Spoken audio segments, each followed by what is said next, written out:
I'm not surprised at the results because I think people of Delhi, the citizens of Delhi, were fed up of the Aam Aadmi Party because all the promises that they made, they did not withhold.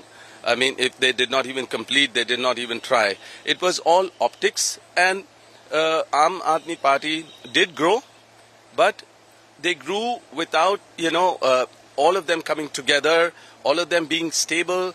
I feel all the accusations on them where, whatever money laundering or whatever happened, it was definitely out there because they grew very quick. They actually forgot about their own mentors. They forgot about the foundation where they came from, what their belief was.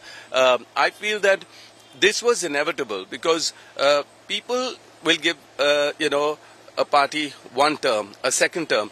But I think the third term was not going to happen because people saw that they had no result. The Aam Aadmi Party had no result for the pollution, how we could, be pollution free.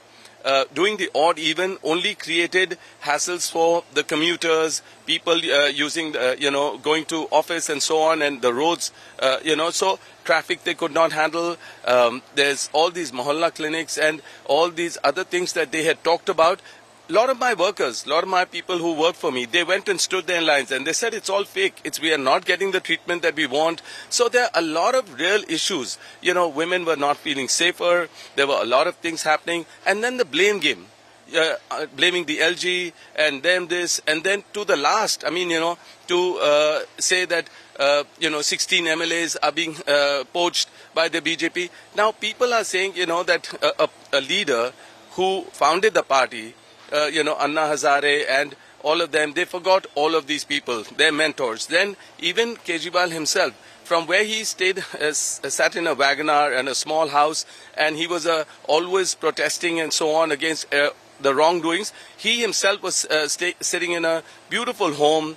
I mean, and where he's got the money to construct a 46 crore in his home, and plus other things that he did. Now, if you see that, if all these accusations that came, he had no answer, he had to go to jail. Now, you can't depend on a leader like that. And I feel that all the main people who were the pillars of Aam Aadmi Party were sitting in jail. Then you even give Atishi a chance, but all these things are, not the way people want a government to function in the national capital.